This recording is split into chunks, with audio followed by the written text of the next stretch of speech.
Macaque pas qu'à monter pieds acacia des fois.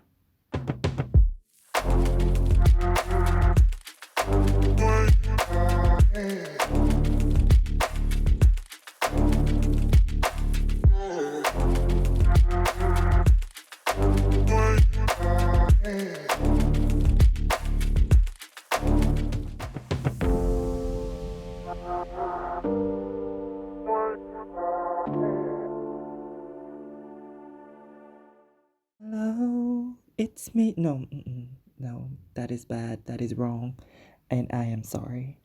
Um, hello. Bonjour, my people, my beautiful people.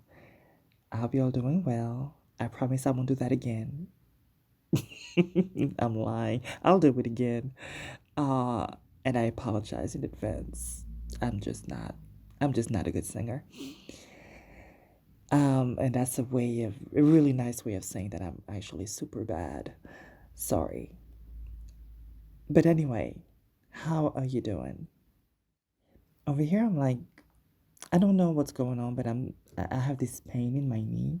It was almost nothing at first, and because I have a lot of stuff to organize, so I've been going up and down the stairs like a lot because I had boxes and like a whole bunch of stuff, and the pain became intense. So I don't know. I'm gonna have to get that checked. I'm not seeing anything swollen. Um, I did not like hit anything. Nothing fell on my leg. I don't know. I don't know. I'll just have to get that checked. But anyway, other than that, things are all right. Um, I'm actually um, I actually hesitated because I wasn't sure what I was gonna talk about, and to be honest, I still haven't 100% decided. Although I'm already recording the intro. Um, but yeah, I think this episode is going to be a short one, and I'm not lying this time. Um, anyway, yeah, so maybe I'll start with some updates.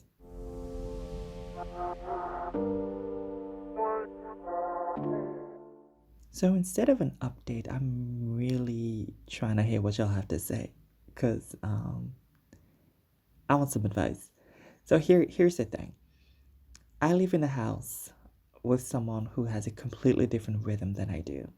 And by rhythm, I mean that I like to be active at night or in the evening, although I also really like that early morning energy. But yeah, it's really the quietness, it's really the fact that the phone doesn't ring, it's the fact that you get to yeah, be in this zone, in this space where it's just you, and the night sort of like it's like shelter in a way. I don't know. It's there's an intimacy that comes with nighttime that's unparalleled. But anyway, I digress. Um, so yeah, we have these completely different rhythms, and and that messes up my creativity. Like for years now, it's been messing up my work and my creativity because I love, in addition to enjoying working at night, I also, like when I am working on something, I like to let it flow. I like to just be in it, dive in it. And if I can't eat right now, then I don't eat right now. Um, because I have to stay in that zone. And I can be like, okay, you have to be in the zone from 2 p.m. to 5 p.m. Like, that's not that's not feasible. That's not making any type of sense.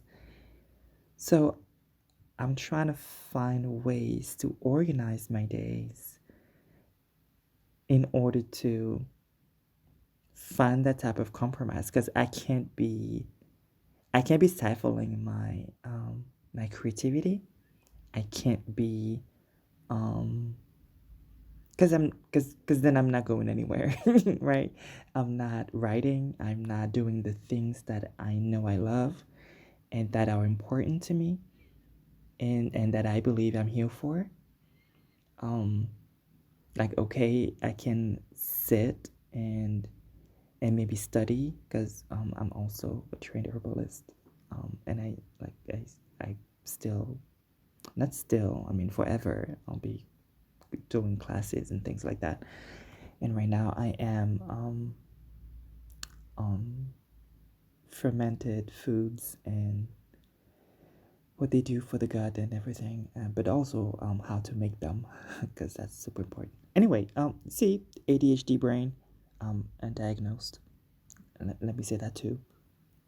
But anyway, so while I can study, right, that's fine, and even that is not necessarily always easy.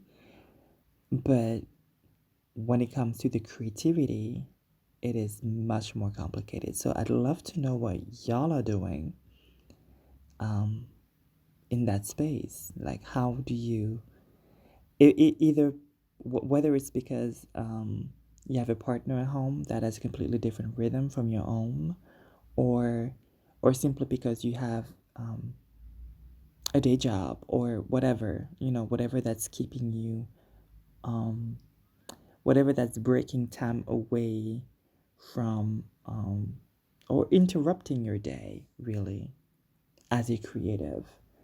I'd love to know what you have to say.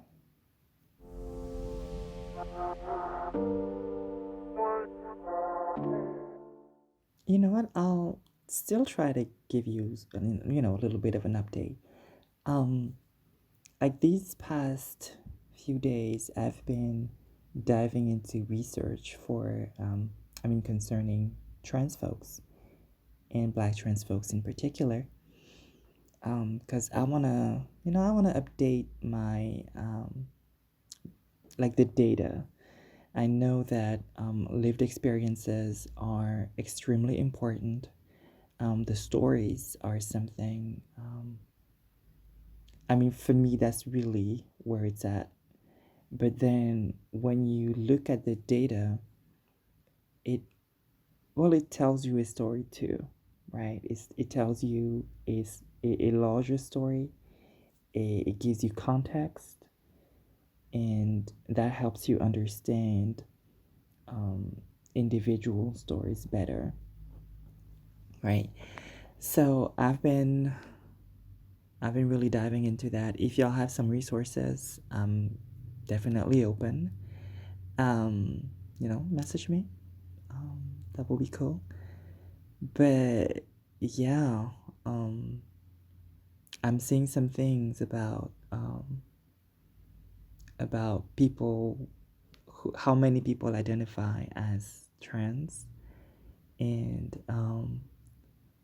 but that how you look at some numbers and you're like, oh, okay, but now I have more questions, right? So with these stats that are revealing that a lot of youth are identifying as trans in some kind of way, and that's trans masked, trans femme, or trans non-binary, and you wonder, like, is it, gender is social, so of course it's evolving.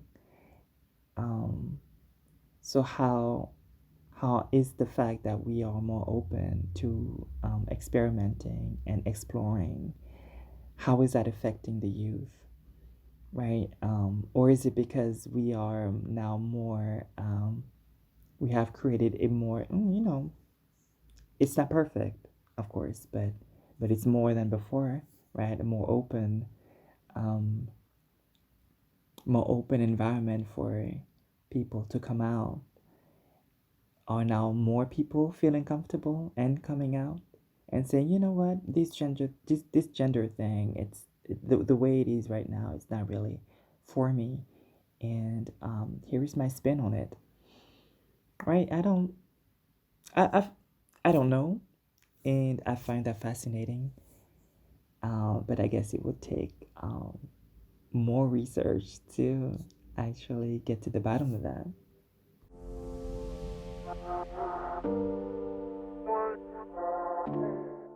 Okay, I'm trying to I'm trying to get a shield for my mic.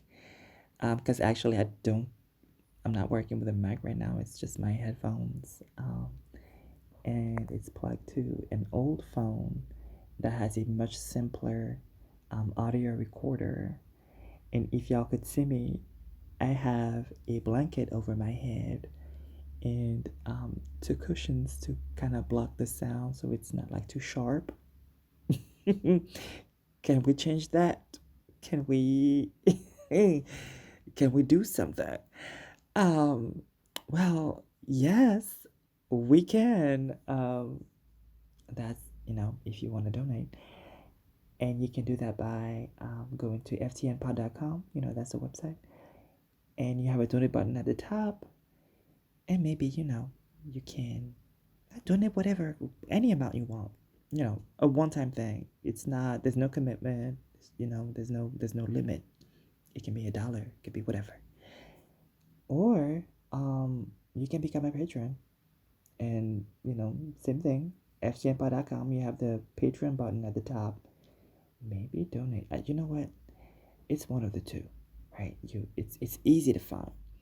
And yeah, with Patreon, it starts at $2 a month. Just $2, baby. And yeah. And if you can't do that or don't want to do that, because that's your right to, it's your coin, not mine. It's yours. So you do whatever you want with it. And so if you don't want to, or if you can't, then you can do the free thing. I mean, come on now. It's for free. It's 5 seconds. You can leave a review, 5 star preferably. Come on now. And you can talk about it, talk about the podcast to a friend. You can, I don't know, share it on social, on the Tik and the Talk. No, wait. I was thinking Twitter. Why do I, whatever. I mean, why not TikTok too? I'm there too. Um, yeah. Yeah, do that. Share it and join me on Fanbase and TikTok and not Facebook, Twitter, X, whatever, and Instagram. Although I'm not super super duper active, but anyway, I digress. What is going on with my brain? What is going on with my brain? I mean, come on now. Um, yeah. Thank you for whatever help you want to provide, whether it's some contribution to change this mic situation because it's hot under that blanket right now. And or if you decide to do the free thing and share the word with your friends. And if you don't like it, I mean, send it to an enemy. I'm fine with that too. Let me punish their ears.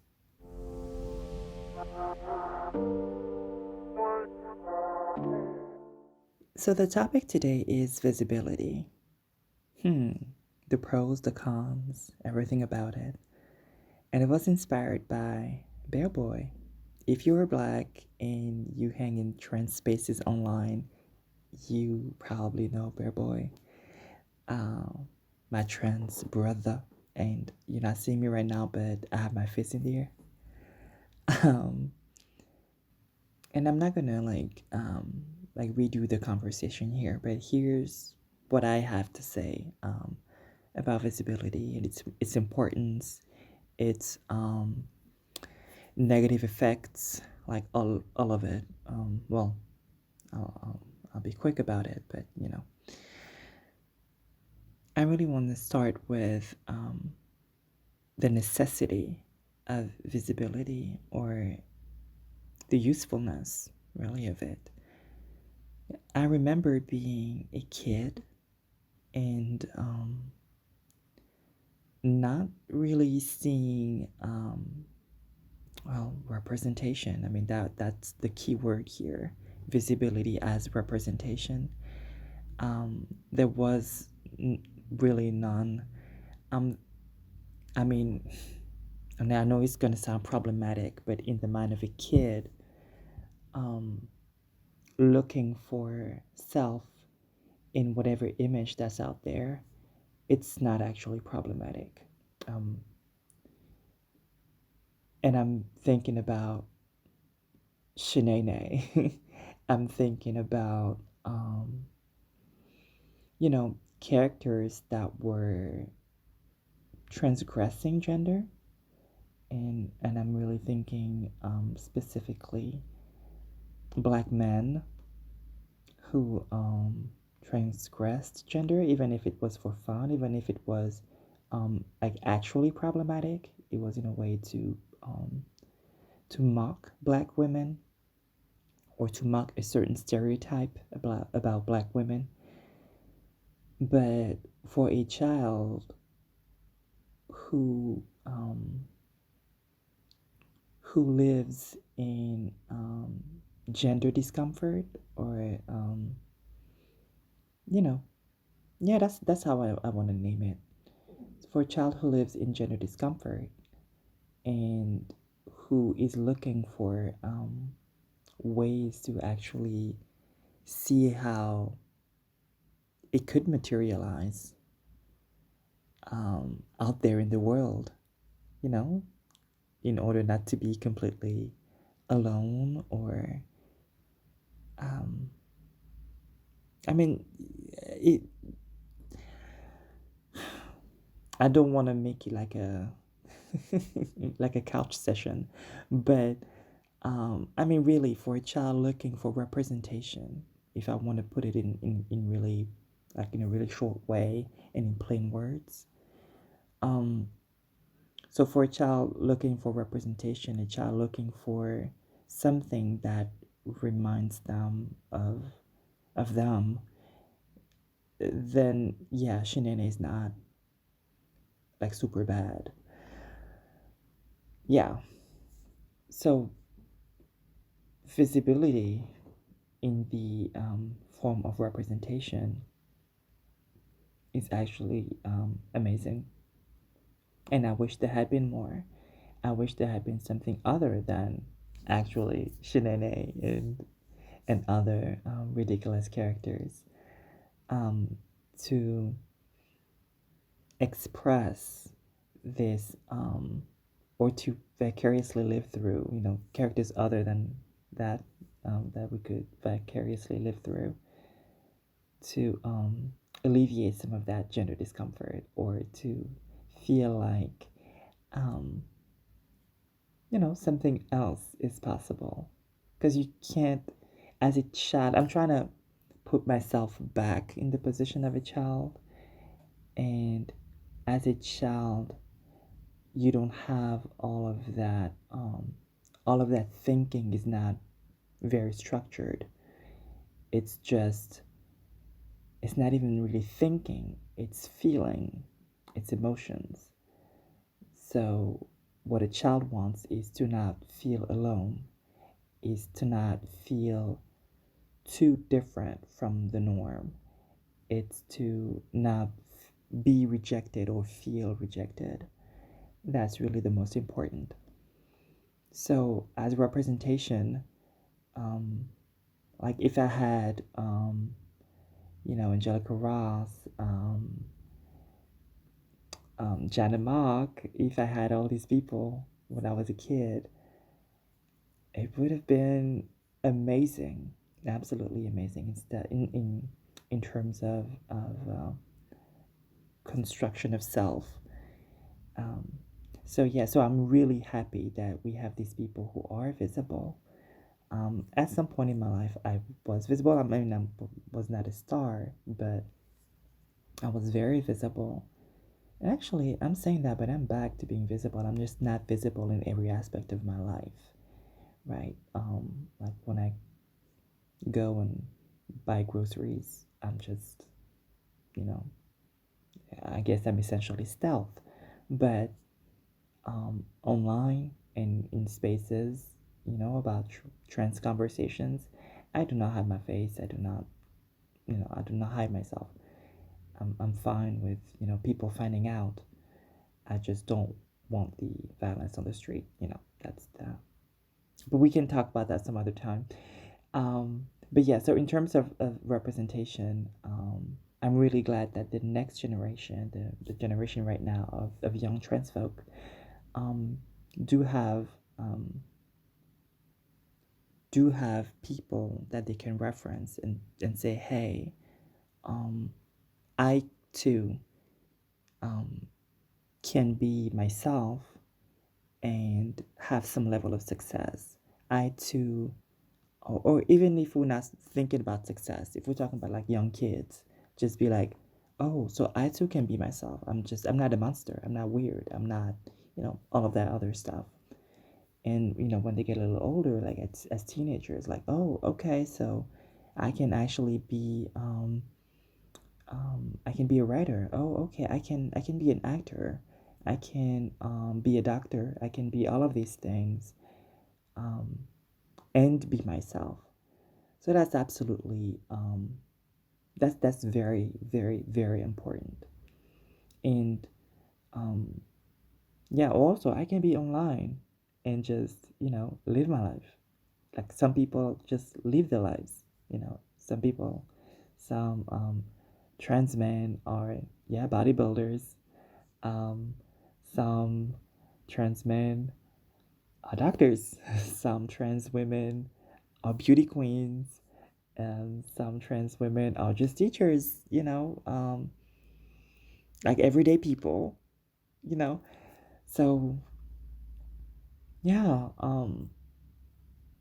so on that, yeah, I mean, I don't want to ramble, but that the representation is absolutely key.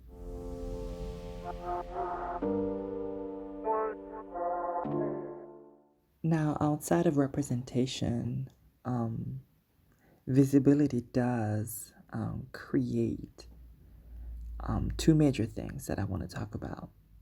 It's probably more, but today I'm just going to talk about these two things. The first thing is how visibility puts us, um, how do I want to say that? Now, if suddenly you were in the shadows and suddenly you found yourself in the light, then people who never thought about you, who didn't really know about you, suddenly see you now. Now they feel attacked. They feel like you're everywhere, and you're everywhere because, to them, you're everywhere because they saw you nowhere. Now, the problem is that this feeling of having you everywhere, and you know where I'm going with this, it's this thing of you are pushing this agenda down our throats. I don't know what they have with their throats. I don't know. Their throats must be so deep. Anyway, um, so there's this thing about, yeah, now, um, it's an aggression. And who said that, for a person who is accustomed to privilege, equality feels like oppression? It's kind of it's kind of that vibe, right? Um, so yeah, that can create in certain contexts an atmosphere where trans people are not safe because the visibility that we're gaining is also putting a target on our backs, right? You have these holes, these dirty holes on the internet where people are like, oh, this is how to, to recognize them, like like the aliens. They have their fingers like this and their toes and all that stuff. I know it sounds superficial and it sounds insane. That's because it is all of those things, but it's also very real and it has very real consequences on the safety of everyday trans people. And that's, and I don't know if that's something that we can prevent. probably the best way to counter that is definite. I mean, the solution is definitely not to go back in the shadows. That's unacceptable, because the value of representation is just too great. Um, but a maybe that's just my thinking, but maybe a solution or a counter to that would be um, more positive representation, right? Maybe less. I can't believe I'm gonna say that, but okay, I'm gonna sound like I'm into respectability politics, but that's not it at all, because I always say that respectability never saved anybody. It is not gonna save us. Um, but if if we can also have representations that make people comfortable, less sexualized, less stereotypical. And when I say stereotypical, I'm not trying to down any trans person for the way they express themselves, because we need them too, right? We need all types of trans people, but in our collective, um, in the representation, it would be great to have something that actually resembles what we have in reality. We have, a diverse, that I mean, you have different types of people, and it's the same for trans folks, right? We have transness in common, but we are very different people, and we express ourselves very differently. And it would be great to see that diversity on the screen, to see that diversity in the media in general. So it's not so much about respectability politics, although I know that it can sound a little bit like this. But I'm not trying to say that we have to crap on someone, to crap on a certain type of trans person or trans people in order to prop up other folks. I'm never in the business of crapping on people so that others can look better. Like, if you have to do that, something is wrong. Something is very wrong, right? So that's not at all what I'm trying to say. I hope that's clear. So yeah, that's one way I think of maybe countering the this mindset. But of course, transphobes will be transphobic. It's just that's just what it is.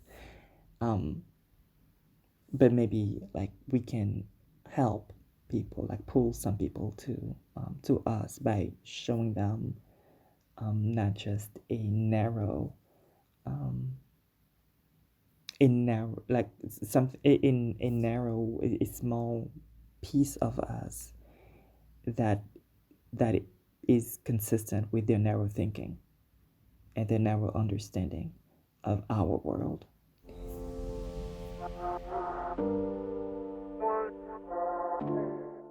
The other issue that comes with visibility to me is this expectation that is you know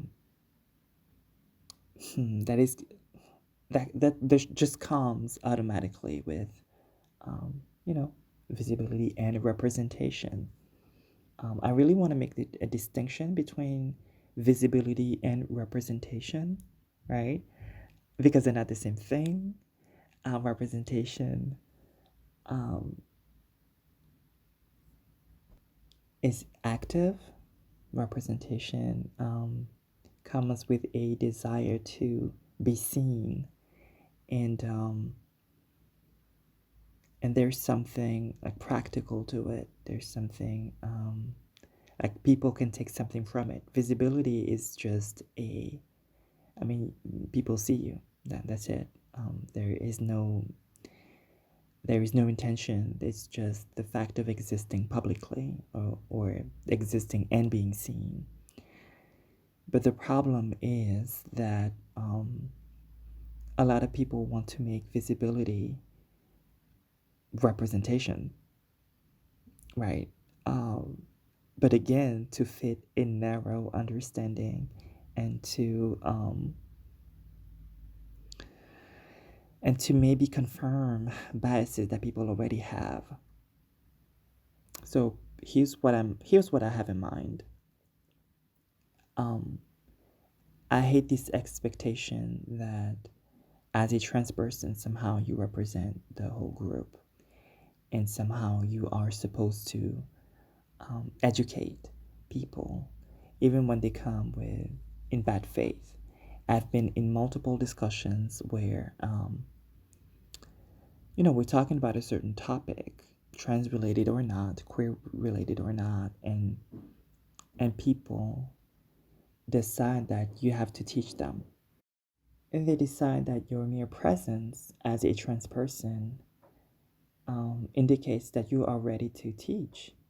You are ready to answer all their questions, even their very personal questions about your sex life and your organs. And I'm giving this specific type of example because I know it's disturbing, and anybody who would get questions about their genitals and their sex life would feel a little uncomfortable. Um, but but it's not just that. It's also the basic 101 stuff that people can Google in 30 seconds. That they want you, because you are here, they want you to make your life a teachable moment for them. You are here to bridge the gap between them and the knowledge that they lack. I'm not for that. Not every space is for that, right?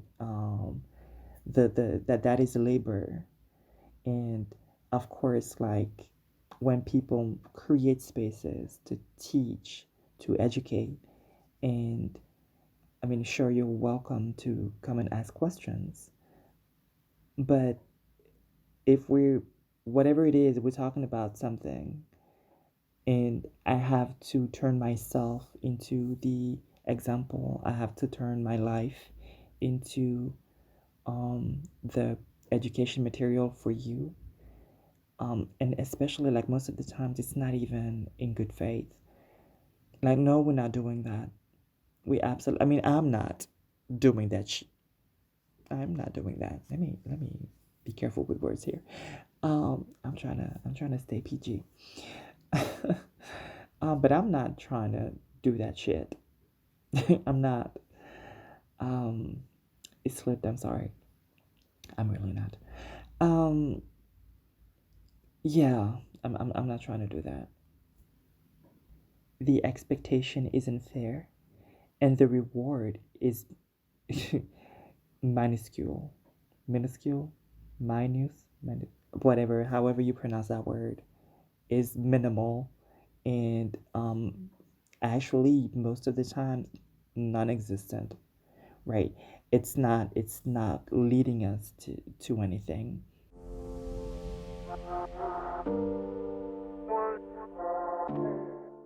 So that's where I'm at when it comes to visibility.